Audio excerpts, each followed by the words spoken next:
Toronto police have identified the alleged driver in a hit and run that badly injured a toddler, his mother, and his grandmother over the long Thanksgiving weekend. Sergeant Murray Campbell said yesterday officers were seeking a warrant for the arrest of 34-year-old Derek D'Souza, whose whereabouts are still unknown. He did not say on what charges D'Souza was sought. Investigators are also looking to identify a man who was a passenger in the vehicle and is considered a person of interest. Officers have said a gray SUV ran a red light on Sunday, mounted the sidewalk, and hit the family who were standing on the curb.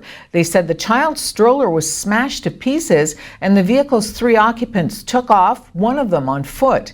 Meanwhile, the 3 people struck, a 57-year-old woman, a 37-year-old woman, and a 20-month-old baby, were seriously injured. With an update yesterday, police said the boy's injuries were initially considered life-threatening, but the child is expected now to recover. Justin Trudeau is promising that a re-elected Liberal government would ensure that provinces meet their obligation to fund out-of-hospital abortions. Trudeau made the pledge yesterday in New Brunswick, where the province's progressive Conservative government is refusing to fund surgical abortion procedures at private clinics. Meanwhile, Andrew Scheer said a Conservative government would meet with premiers to push for a new inter-provincial free trade agreement, and NDP leader Jagmeet Singh pushed back at the suggestion that casting a ballot for the New Democrats is a dangerous thing to do, and said the party promises to defend the best interests of Canadians.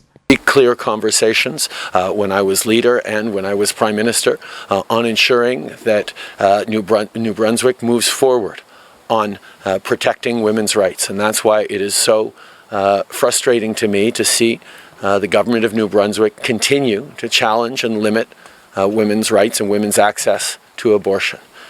A Liberal government, a Liberal Prime Minister will always stand up to provinces who want to limit women's rights to choose, something that the Conservatives, particularly under Andrew Scheer, will not. And the free flow of people, goods, and services across provincial borders. They make it more expensive to run a business. They hurt consumers with higher prices and less competition. And they discourage and frustrate big dreaming innovators who want to change the world. We are missing out on a whole new frontier of opportunity and prosperity. The International Monetary Fund estimates that eliminating interprovincial trade barriers could add $80 billion to Canada's GDP. Ontario Premier Doug Ford is expected to make an announcement related to infrastructure today in Kenora. Ford is set to speak at a local electrical firm this afternoon alongside Greg Rickford, the Minister of Energy and Northern Development and Mines.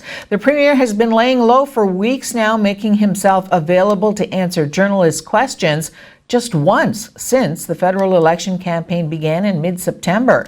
The provincial legislature was initially meant to return from its summer break early last month, but Ford extended the break until after the October 21st vote. His name has nonetheless come up frequently throughout the campaign, with Liberal leader Justin Trudeau trying to paint Ford and federal Conservative leader Andrew Scheer as cut from the same cloth. Ford, whose Progressive Conservatives won a majority last year, has seen his popularity plummet since then, with recent polling showing his approval ratings in the 20s and 30s. The Soo Greyhounds have acquired a veteran defenseman from the Eastern Conference. 18-year-old Billy Constantinou joins the team from the Kingston Frontenacs in exchange for a 4th-round selection in 2020 and the 4th in 2021, as well as a 3rd-round selection in 2024. Constantinou is in his 3rd season in the Ontario Hockey League.